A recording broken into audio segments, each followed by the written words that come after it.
इंसानों ने मानव सभ्यता को विकसित करने के लिए ढेरों अच्छे काम किए, लेकिन जैसे ही इंसानी भूख एक हद के बाद सारी सीमाएं लांघना शुरू करता है, वह खूंखार बनने लग जाता है। बात कर रहे हैं सेकेंड वर्ल्ड वॉर के आसपास की। इंसान इंसानों को ही मारे जा रहा था। इसी खून खराबे और अराजकता के बीच एक घटना जो अनाताहन आइलैंड पर घटित होने को थी। नमस्कार, फैक्ट्स डायनेमिक चैनल के इस एपिसोड में आपका स्वागत है। अभी तक आपने चैनल को सब्सक्राइब नहीं किया तो कर लें, ताकि नेक्स्ट वीडियो की नोटिफिकेशन आपको मिलती रहे।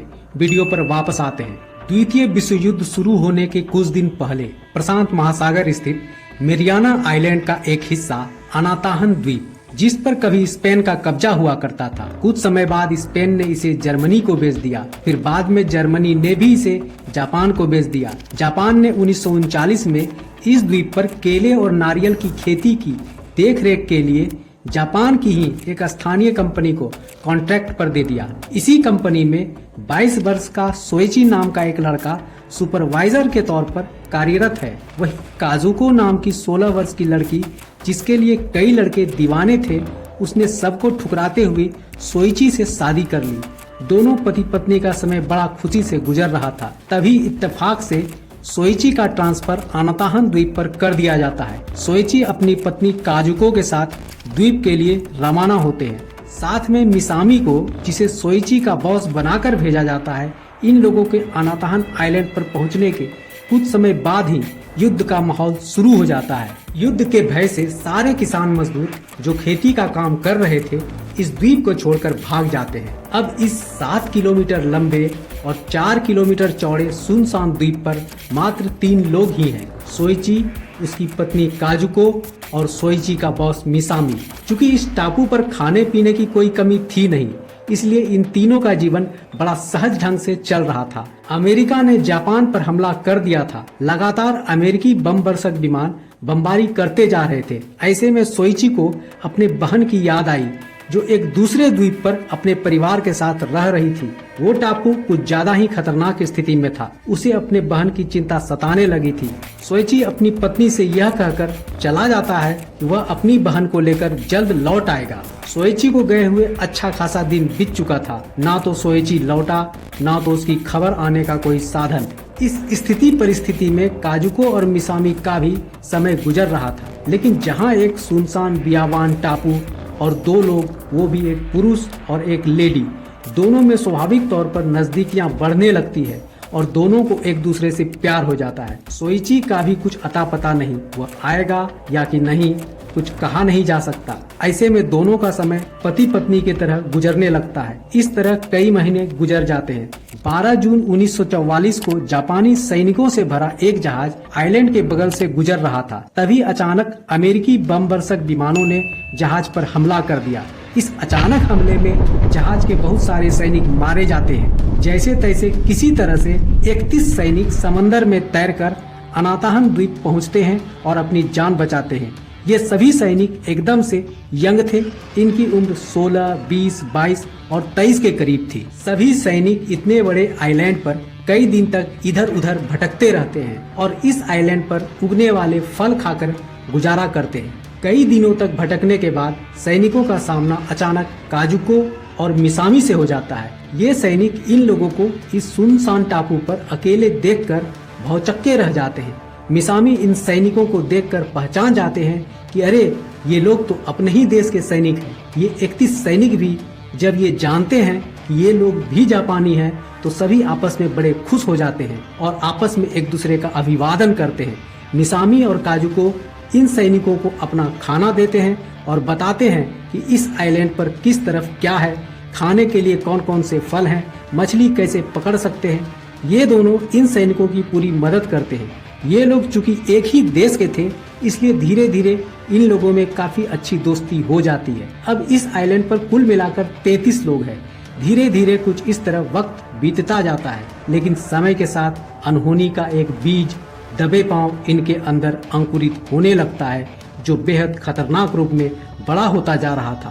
दरअसल इतने बड़े इस आइलैंड में 33 लोगों में महिला पुरुष का अनुपात ही सबसे बड़ी गड़बड़ी का कारण था। सभी सैनिक मन ही मन काजुको से प्यार करने लगते हैं और उसे अपना गर्लफ्रेंड बनाना चाहते हैं। इन सैनिकों को ये भी पता चल गया था कि ये दोनों पति पत्नी नहीं है, फिर भी साथ रहते हैं, तो क्यों न काजुको हमारी भी गर्लफ्रेंड बन जाए और हमारे साथ भी समय बिताए। धीरे धीरे काजुको को लेकर हर किसी के अंदर चाहत पैदा होती जाती है और उनके अंदर अजीब अजीब ख्याल भी पैदा होने शुरू हो जाते हैं। फिर इन लोगों ने सोचा कि नहीं, ये गलत है।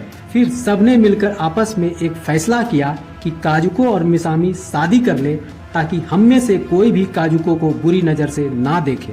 काजुको इस बात से असमंजस में पड़ जाती है, क्योंकि ऑलरेडी वो सोइची की पत्नी है। फिर मिसामी ने काजुको को समझाया कि हम लोग शादी नाटक की तरह कर लेते हैं, ताकि इन लोगों की बुरी नजर तुम पर ना पड़े। फिर ये दोनों सबके सामने शादी कर लेते हैं। धीरे धीरे वक्त बीतता जाता है।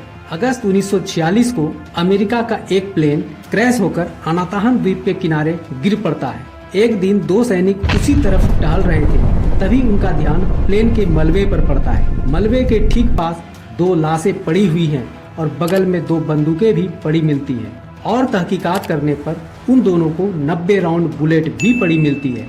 इन दोनों ने एक एक बंदूक रख लिया और गोलियां आपस में बांट ली। यहीं से ये कहानी एक खतरनाक टर्न लेती है। शांत टापू अशांत होने वाला था। इन लोगों को इस टापू पर तकरीबन 2 साल हो गए थे। काजुको और मिसामी की शादी करा देने के बाद भी काजुको के प्रति बुरे विचार मन से निकल नहीं रहा था। ऐसे में बंदूक मिल जाने के बाद दोनों अपने आप को ताकतवर समझने लगे थे। बंदूक लेकर एक सैनिक सीधे काजुको के पास पहुंचता है और बोलता है, देखो तुम मेरी गर्लफ्रेंड बन जाओ, नहीं तो मैं तुम्हारे पति को गोली मार दूंगा। अब बंदूक के आगे किसकी मजाल जो ना करे। ऐसे में मिसामी ने खुद कहा, तुम उसकी बात मान लो, मैं अपनी जान देना नहीं चाहता। कुछ दिन बीते तो दूसरा बंदूक वाला सैनिक भी काजुको को वही धमकी देता है। काजुको इसकी भी गर्लफ्रेंड बन जाती है।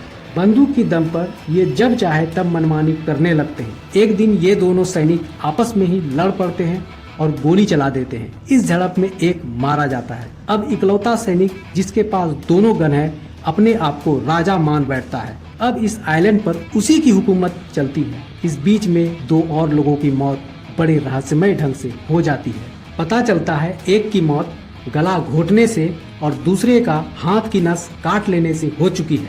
अब इस अनाताहन पर 32 पुरुष में से 3 की मौत हो चुकी है, 29 बचे हैं। इस घटना के बाद आपस में दहशत का माहौल फैल गया, इसलिए इन लोगों ने आपस में मीटिंग की। इस आइलैंड पर बंदूक के आने से पहले शांति थी। इस बंदूक की वजह से 3 मौतें हो गई। इस तरह से अगर एक एक कर मरते चले गए तो अकेला इस द्वीप पर कोई भी कैसे जी पाएगा। इसलिए इस बंदूक को तोड़कर समुंदर में फेंक देना चाहिए। बंदूकें फेंक देने के बाद फिर से शांति बहाल हो जाती है। कुछ इसी तरह से इस द्वीप पर दिन, महीने और साल बीतते जा रहे थे। इस टापू पर इन लोगों को यह पता नहीं था कि 1947 में अमेरिका ने नागासाकी और हिरोशिमा पर बम गिराए। जापान युद्ध हार चुका है और युद्ध भी समाप्त हो चुका है। इस बीच अमेरिकी सेना सभी छोटी छोटी टापुओं के ऊपर अनाउंस करते जा रहे थे कि युद्ध समाप्त हो चुका है, सब लोग अपने घर जा सकते हैं। लेकिन इन जापानी सैनिकों को यह अनाउंस एक ट्रैप की तरह लग रहा था। जैसे ही ये खुलकर बाहर आएंगे, अमेरिकी सैनिक इनको मार डालेंगे। इसलिए ये लोग इस द्वीप पर ही छुपे रहे। द्वीप पर फिर से बाकी लोगों को काजुको के प्रति आसक्ति होने लगती है। इसी बीच काजुको के दूसरे पति मिसामी की भी हत्या हो जाती है। सबको पता है ऐसा क्यों हो रहा है। किसी को भी अपने आप पर कोई नियंत्रण नहीं था। इसके बाद एक एक कर 7 और कत्ल हो जाते हैं। ये सारे कत्ल इन्हीं 31 के द्वारा किए जा रहे थे। काजुको से थोड़ी भी नजदीकी दूसरे में जलन पैदा कर देती थी और दूसरा उसका कत्ल कर देता था। अब जिंदा बचे लोगों में 21 पुरुष और 1 महिला बची है इस द्वीप पर। अब तक कई साल बीत चुके हैं। इन 11 मौतों के बाद एक बार फिर से बाकी बचे सभी सैनिक आपस में मीटिंग करते हैं और निर्णय लेते हैं कि ये सारी मौत सिर्फ काजुको की ही वजह से हो रही है। इस मौत को रोकने का केवल एक ही उपाय है, इस लड़की का मौत, क्योंकि ये जब तक जिंदा रहेगी कोई न कोई मरता ही रहेगा और इस तरह आपस में हम सभी की मौत निश्चित है।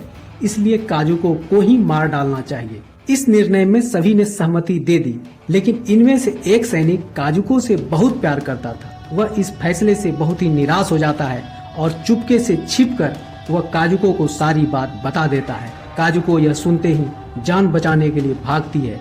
वह छुपते छुपाते आइलैंड के दूसरी छोर पर पहुंच जाती है। संयोगवश उस समय समुद्र में अमेरिकी सैनिकों का कुछ जहाज दिखाई देता है। काजुको चिल्लाकर इशारे कर उन लोगों का ध्यान अपनी ओर खींचने में सफल हो जाती है और इस टापू से मुक्त होने के 33 दिन बाद अपने घर पहुंचती है।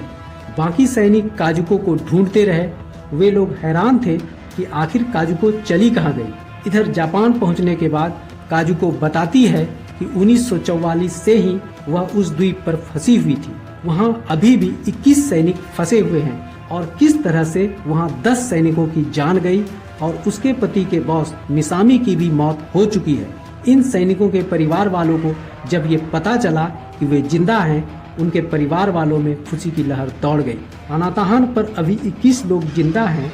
ये बात की पुष्टि होते ही अमेरिकी सेना के हेलीकॉप्टर ने अनाताहान द्वीप पर 200 लेटर गिराए कि अब युद्ध समाप्त हो चुका है, आप लोग अपने घर जा सकते हैं। ये लेटर कई बार गिराए जा चुके थे, लेकिन जापानी सैनिकों को ये लगता था कि ये अमेरिकियों की कोई चाल है, बाहर निकलते ही वे उन्हें मार डालेंगे। दरअसल इन सैनिकों को ये विश्वास ही नहीं था कि युद्ध समाप्त हो चुका है। एक रोज एक सैनिक ने एक लेटर उठाकर पढ़ा तो उसने कहा, मैं दावे के साथ यह कह सकता हूँ ये लेटर मेरी वाइफ का है, क्योंकि मैं अपनी वाइफ की हैंडराइटिंग को बहुत अच्छी तरह पहचानता हूँ। मुझे पूरा विश्वास है कि युद्ध समाप्त हो चुका है। इस बात को सुन बाकी साथी कन्विंस होते हैं और सभी लोग हाथ में एक सफेद कपड़ा लेकर द्वीप के किनारे पहुंचते हैं। इन सभी के पास अमेरिकी सैनिक पहुंचते हैं और उन सबको वहां से रेस्क्यू कर अपने बेस कैंप पर लाते हैं। फिर वहां से उन्हें 26 जून 1951 को जापान भेज दिया जाता है। ये सैनिक जब 7 साल बाद घर पहुंचते हैं तो एक दो सैनिक जो पहले से ही मैरिड थे, उनकी पत्नी ने इनको मरा समझकर दूसरी शादी कर ली थी। काजुको के साथ में भी कुछ ऐसा ही होता है। उसके पति सोइची ने भी दूसरी शादी कर ली और बच्चे भी हैं। इस अजीब सी परिस्थिति में काजुको को लगता है कि क्या करे, कहाँ जाए। ऐसे में काजुको ने अपनी कहानी एक प्रेस मीडिया को सुनाई। 32 पुरुष और एक महिला ने 7 साल उस अनाताहान द्वीप पर कैसे बिताई, ये कहानी अखबारों की हेडलाइन बनती है। इस पर कई किताबें लिखी गई, ड्रामे किए गए और फिल्में भी बनी। इस वजह से काजुको को बहुत सारे पैसे भी मिले। लेकिन दूसरी तरफ बाकी जिंदा लौटे जापानी सैनिकों में से एक दो लोगों ने भी अपनी कहानी लिखी। अभी तक काजुको द्वारा बताई गई कहानी में काजुको को हीरो के तौर पर पेश किया गया था, लेकिन उस सैनिक द्वारा लिखी कहानी में काजुको को एक विलेन के तौर पर दिखाया जाता है। इस कहानी की वजह से उन सैनिकों के प्रति थोड़ी हमदर्दी हो गई और काजुको को कातिल बना दिया। बहरहाल काजुको जान रही थी कि उसके पति ने दूसरी शादी कर ली है। काजुको भी 40 की उम्र में शादी करती है, लेकिन 4 साल बाद ही उसके पति की मौत हो जाती है। 1974 में 50 साल की उम्र में ब्रेन ट्यूमर की वजह से काजुको की मौत हो जाती है। इस कहानी में क्या काजुको के साथ न्याय हुआ? आपको क्या लगता है? कमेंट कर जरूर बताएं। दोस्तों, आज का ये एपिसोड आपको कैसा लगा? उम्मीद है अच्छा लगा। तो देर क्यों, जल्दी से लाइक कर दें और अपने दोस्तों को शेयर भी कर दें। साथ ही साथ चैनल को सब्सक्राइब करना तो बिल्कुल ना भूलें। आज के लिए बस इतना ही। मिलते हैं नेक्स्ट एपिसोड में एक नई इंफॉर्मेटिव वीडियो के साथ। नमस्कार, जय हिंद।